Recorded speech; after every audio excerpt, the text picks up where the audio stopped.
say, but I tell you so. So I released my first video about music on this channel in 2024, when I talked about the top 10 best songs of that year. And I did that because that year there were so many good songs that came out, and I just want to talk about all of them. 2025 is a different story though. There's nothing colder than your shoulder when you're dragging me along like you do. Like you do. Pop music this year has just been a constant barrage of sludge. And although there are some highlights, there are also some lowlights. Let's talk about the lowlights. In order for a song to be eligible for this, it has to have at least 1 million plays and it has to be released this year. Also, I'm going to try to keep this to 1 song per artist so we have a bit of variety in this list. Anyways, here are the top 10 worst songs of 2025.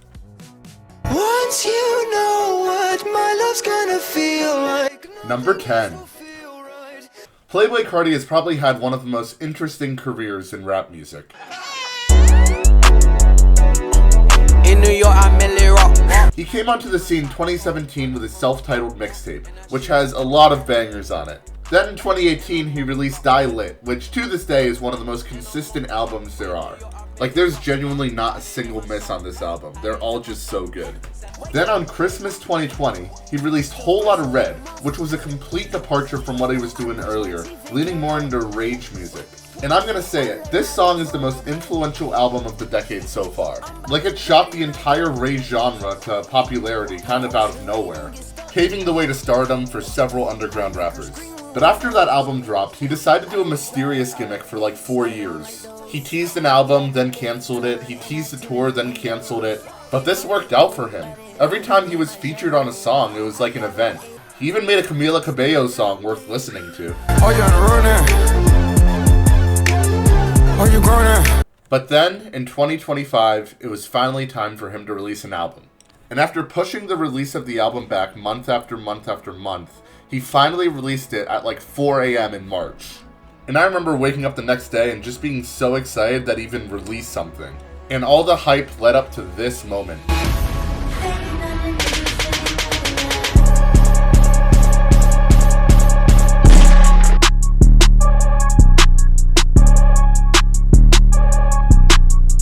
Look, from a pure music standpoint, Evil Jordan isn't the worst song on the album. That would go to OPM Baby.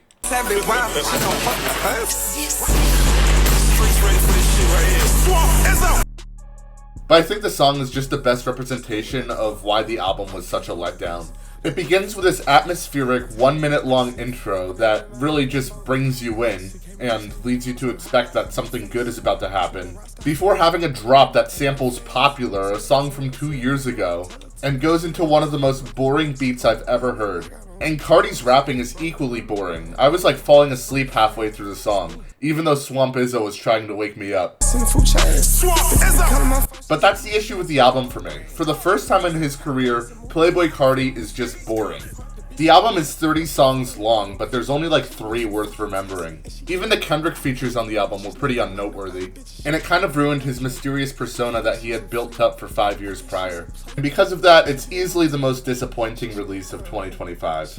I still saw him in concert though.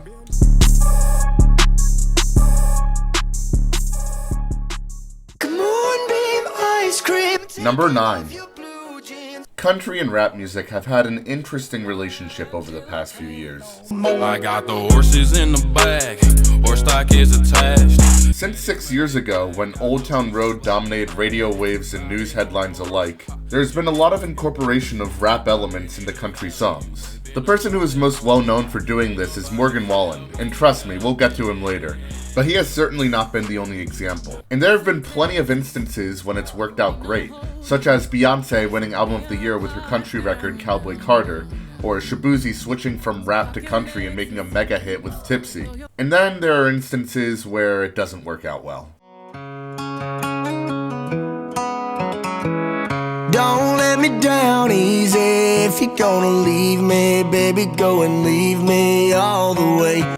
This is All the Way, which is a collaboration between Bailey Zimmerman, the country artist who rose to popularity with his song Rockin' a Hard Place, and Big X the Plug, who's an up-and-coming rapper who has a lot of songs, but I know him best for the Wingstop Jalen Green commercial. And when I first saw this, I was like, wow, these are two artists who make completely different types of music. I wonder what they'll do here. The only comparison I could think of was Broadway Girls by Lil Durk and Morgan Wallen. But even there, as I said, Morgan Wallen has hip-hop elements in his country music, while Bailey Zimmerman is just a straight-up contemporary country singer. But to that end, All the Way was a massive disappointment. Go and leave me all the way. If it's over, so fuck it. Just don't act like my love wasn't nothing. What does Bailey Zimmerman do on the song? He has one hook, and he repeats it 3 times. That's all. And what about Big X the Plug? Well, he just raps over a country beat. And that's just the whole song. It's just super formulaic. It reminds me of those Pitbull pop rap songs from the early 2010s. Except without Pitbull. The only draw that this song has is it gets people to wonder, oh, I wonder what happens when these two artists collaborate. Only to listen to it and be like, oh, okay. It's unsurprising and formulaic when it just could have been so much more. Hey baby, go and leave me all the way. Come on, babe, ice cream. Number 8.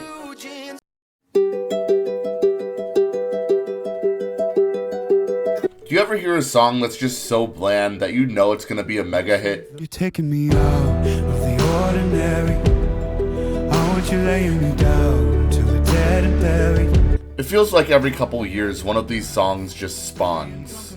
You know, those songs that feel like they should be deep, but when you actually listen to it, there's just nothing there. Like we had Daylight by David Kushner back in 2023, Beautiful Things by The Boon in 2024, and 2025 it's Ordinary by Alex Warren. Alex Warren in particular started out as a TikToker, and he was actually in the Hype House. And he became the second member of the Hype House to make that transition to music, after of course Addison Rae. But unlike Addison, there's just nothing going on here.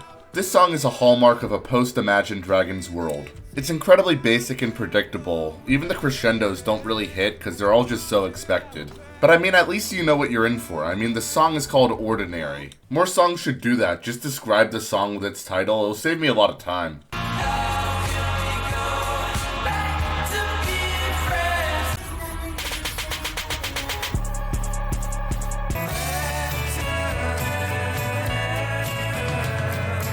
But to be honest, I had this song a lot higher on the list when I started making it. I think at one point I even had it at number 1. But the song has grown on me a bit, and some of it has to do with just me getting used to it. But when I was scrolling his TikTok for clips to use in that segment earlier, I noticed that the majority of them included his girlfriend at the time, who is now his wife. Like, this guy is a big time quote-unquote wife guy, and he released this song just a few months after he got married. And you know what? Good for him. If you want to write a song about how much you love your wife, more power to you. What's wrong with writing silly love songs? But I don't know, while getting more context for the song made me enjoy it a bit more, it's still a pretty mediocre song. I think its use in that insane TV commercial bumped it up for me a bit too. What the heck is that? You're taking me out of the ordinary. Oh my god. I want you laying me down. Everybody, take cover! In the end, it's just ordinary. My dad is nowhere we found. Come on, babe, ice cream. Number 7. To be honest, it was pretty hard to find 10 songs that I truly disliked for this list. Like, as I said, 2025 had a lot of sludge, but a lot of it was just mediocre. There wasn't too much truly bad stuff. So I was left with a choice. Do I pick a song that I don't think is that bad, but still talk about it anyway? Or do I completely circumvent my own self-imposed rules and talk about a song that doesn't have as many plays, but it's on a critically acclaimed album? The second option sounds a lot more fun. Also, this is going to be some ranting about a pretty niche artist, so if you want to get back to the pop slop, just go to this timestamp. So here we go. True. I had this feeling since I was the age of 2. I might as well do my dance without a crew. This is Quadeca, and he is an experimental rapper. He started his track to fame as a YouTuber, his most popular video being a diss track on KSI.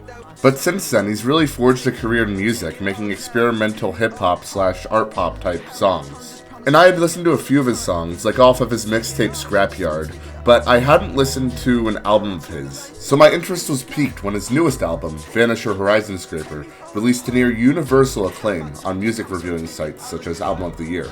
For example, one review said that this album was a masterpiece that represents the true artistry of Quadeca as an artist. So I gave it a listen, and unfortunately I was thoroughly disappointed.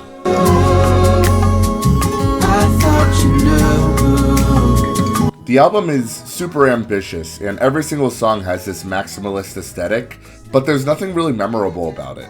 Like the day after I had listened to the album, my friend asked me if I remembered one melody from the whole thing, and to my surprise I wasn't able to. Like sure, every song on this album has a lot going on, but there's just no substance to it. Like the concept or vibe that the album is going for is more important than the actual songs. I think that Dancing Without Moving is the best example of this, because yeah, there's a lot that's happening in this song, but it just doesn't feel connected at all. It's just a bunch of instruments being thrown at your face. And if you take one step away from the immersion the song wants to get you in, you realize that it's like not that good at all. It's like if you trained an AI on the top 50 albums on Rate Your Music. And I don't get the aforementioned hype either. Hey guys, Jack and Post here. This segment is just me ranting about Album of the Year users, so I'm going to do us all a favor and cut it from the video. Alright, bye. But this album in general is Quadeca flying too close to the sun. He tried to do everything and it came out as nothing. On to some more agreeable stuff.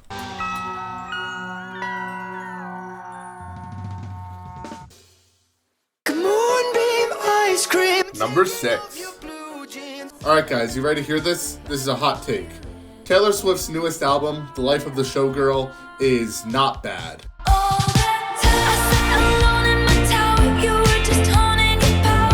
It's much better than her previous album, that's for sure. And she ditched her old producer, Jack Antonoff, to go back to Max Martin, and you can really hear it. It really has that 1989/Red kind of feel where every song sounds different. Like the Fate of Ophelia and Opalite are just vintage Taylor. But alas, like every Taylor album, there are some real stinkers on here. And the one I'm going to be talking about in this video is not actually Romantic, which is a diss track on Charli XCX. I actually thought that song was hilarious. If you isolate the whole drama of it, it's just a really funny concept that Taylor Swift would make a diss track on Charli XCX ripping off Where Is My Mind. It's just so funny. But no, the song that's on this list is a song that highlights Taylor Swift's biggest flaw as an artist. Her writing is just so inconsistent. But I'm not a bad bitch, and this isn't savage. Now look, Taylor Swift's writing has definitely fallen off since Folklore and Evermore. And this is not the only example of bad writing on this album. I mean, Father Figure and Cancelled are both also pretty bad. But this one was like the cringiest to listen to. Like I listened to this album at work, and as soon as I heard every joke's just trolling and memes, I just put my head down, my hands, and for the rest of the song, I just was like trying to take it all in. Like this song is just gonna be so dated in like 10 years. It's already dated now. But I'm just gonna go through some of the worst lyrics on this song so we can laugh at them together. everybody's so punk on the internet. Every joke's just trolling and memes. Every single hot take is cold as ice. But I'm not a bad bitch, and this isn't savage. Every eldest daughter was the first lamb to the slaughter. So we all dressed up as wolves and we looked fire. But yeah, this song is on the list exclusively for its songwriting. The music itself isn't that bad, and it's the low point of an otherwise alright album. It's like a perfect 6 out of 10. I originally had this much higher on the list, but it's a song that, you know, I can laugh at. It's not that bad, but it's still not that good. I'm never gonna leave you now.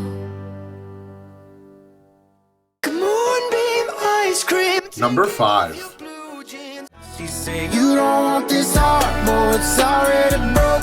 Told me. This is What I Want by Morgan Wallen, and to be honest, I don't really want to review this song. So instead, I'm going to plug this into my Morgan Wallen Review-O-Matic. This is a tool I made that creates a review of any Morgan Wallen song. You just have to add a few words. This is going to be my first time using it, so here goes nothing.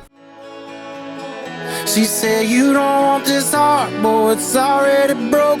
Morgan Wallen's newest smash hit, What I Want. is another mediocre track by the artist that is one of several songs off of his way too long album, I'm the Problem, to become a hit. This song is about Wallen's girl troubles and how he is a broken individual. The song combines country themes and instrumentation with hip-hop elements, but does so in a way that takes no risks and ends up combining the worst elements of each genre. It's just a monotonous sludge designed to be played at grocery stores nationwide. This song in particular is different because it has Tate McRae on it. But all in all, What I Want represents the worst that the country music genre has to offer, and it's just complete slop. That's what I want, that's what I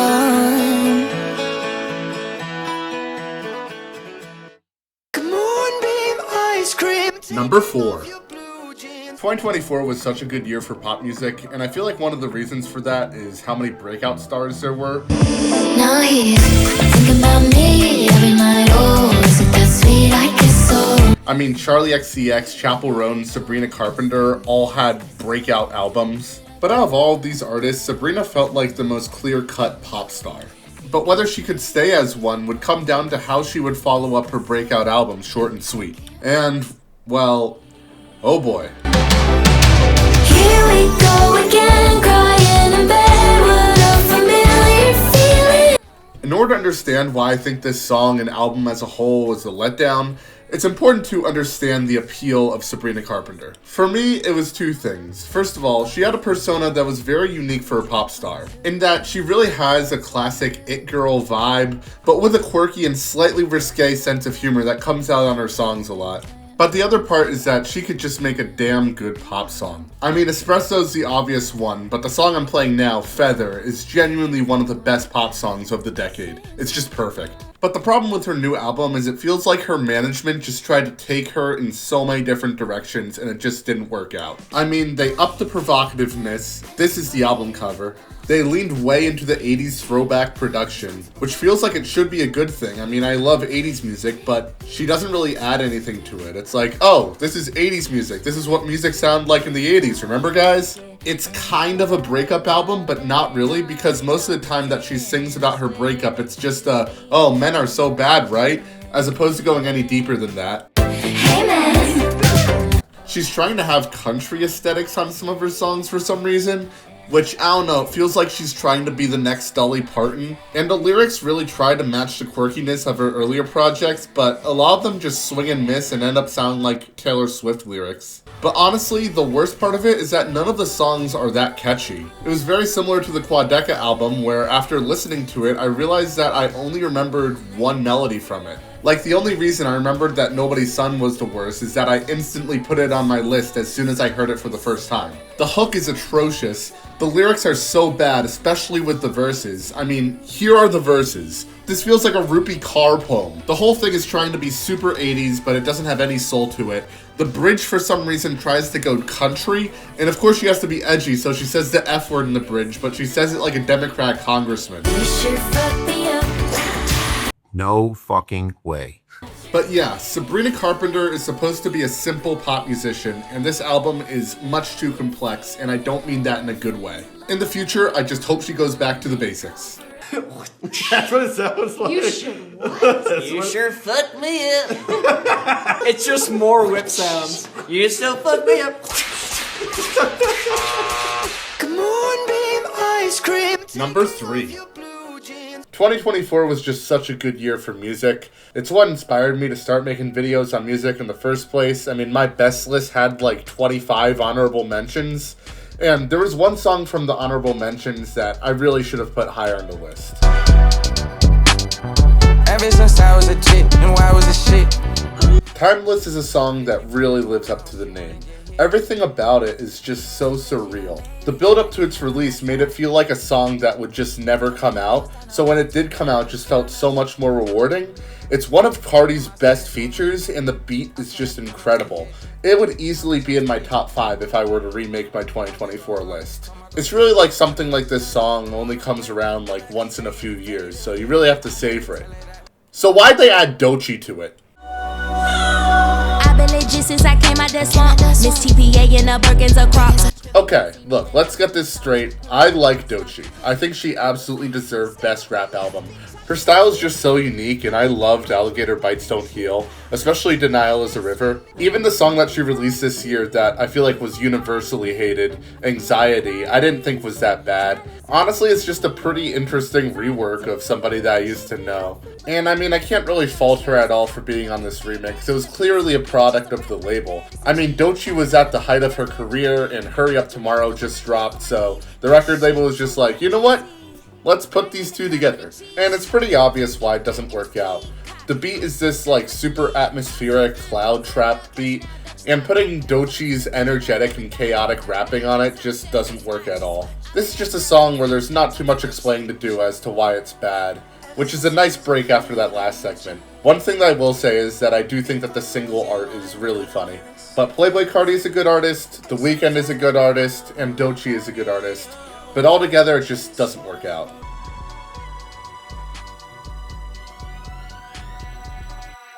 Moonbeam ice cream.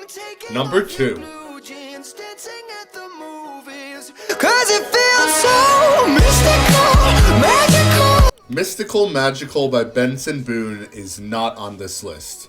I don't even think it's that bad of a song. And the reason why is I think that in this song, Benson Boone is trolling. This is just my interpretation, I could be dead off, but Benson Boone seems to be very aware that there are people who don't like his music, and they don't like his screaming that he did on like Beautiful Things. Write better songs, your songs are trash, bitch. Okay, valid. I could try something new. So I feel like in Mystical Magical, he was just like, yeah, let me just take these things to a max. And the song is pretty good for what it is. I mean, I can listen to it once in a while. I don't like how many ads it's in though, but, you know, it's just an okay song. So that begs the question, what happens when Benson Boone actually tries to make good music? Well, one of my friends is a Benson Boone fan, a Booner, if you will. And one day we decided to listen to his new album. The album's called American Heart, and look at that album cover. Wow, this guy looks like the new Bruce Springsteen. So let's see what Benson Boone has to offer. Ooh, Mr. Electric Blue, I wanna dance like you. So right away, I knew this song was bad. Awful even. But I couldn't really put a finger onto why it was that bad. What differentiates this level of bad with just retail music bad? And I think that there's a twofold answer to this. First of all, this song is bland. And there are many things that you can call Benson Boone, but bland is not usually one of them. I mean, take Beautiful Things, his most popular song. It begins as a basic ballad, and then he just surprises the listener by just screaming. These beautiful things that I've got, please. And, you know, you can think whatever you want of that part, but the thing is, it's just not boring. Mystical Magical is not boring. But Mr. Electric Blue could have been made by like 20 other people and still been played in Walmarts nationwide. Wait, I mean Target. It's that Honey I'm Good, like, be happy kind of vibe. And as weird as it is for me to say it, Benson Boone deserves better than that. It's the perfect storm of being too bland to have any lasting effect, but still being extremely annoying. So that's one part of why this song is so bad. The other song is, well, the song is called Mr. Electric Blue. What does this make you think of?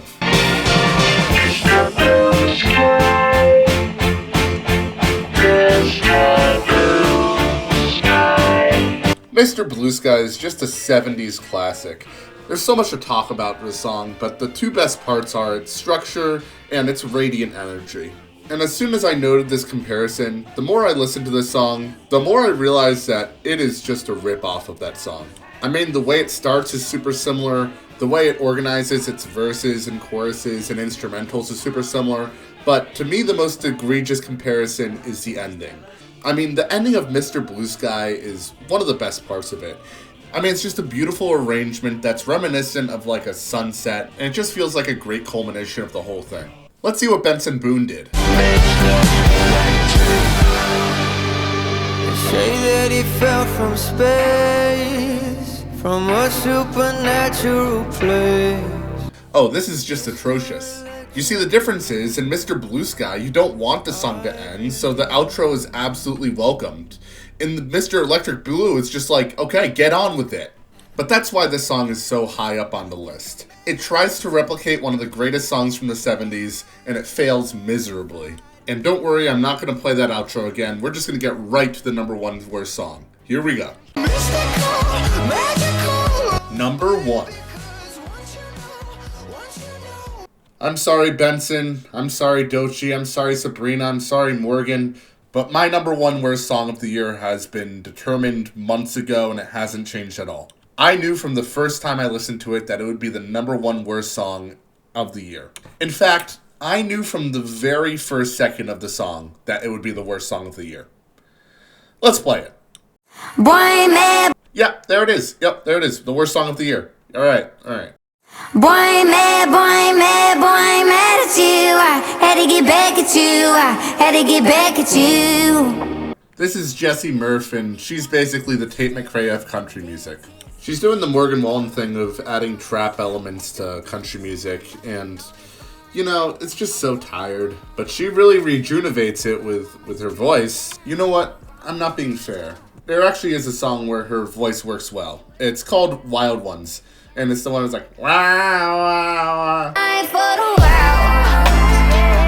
Was that accurate? And this is a song about Jessie's attraction to people who have a reckless lifestyle. Wait, is that Jelly Roll? I'm attracted to things that are really crazy. Asking me how I've been feeling lately. Okay, let's go back to Blue Strips. No! Look, man, there's not too much to say about this song other than it sounds bad.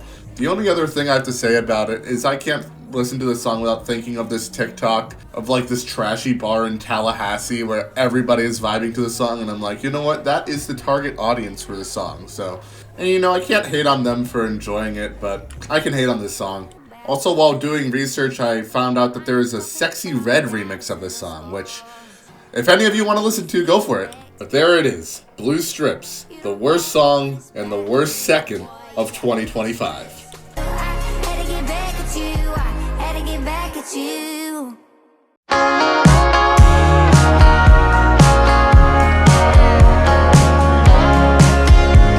Hey guys, thanks for watching this video. It was a long time coming. You know, I'm happy I got by the end of the year. I started working on this in November and it took a solid month to make. The biggest reason is I'm working now. Before, when I was making videos, I'd bang them out in like 2 or 3 days just because it was over my college breaks, but now I have to really like manage my time, so I don't have as much time. So that goes to say that I probably won't be making videos as much or as frequently, and when I do make videos, it'll be about stuff that I am passionate about and actually want to make a video about. With that being said, I probably will be getting a best list out, but it'll be like not nearly as long as this one. It'll probably just be like a few sentences about each song or something like that, just to show off some music that I like this year. But thank you for the support, you know, and have a great Christmas. Always find a way to leave, drinking Jack all by myself.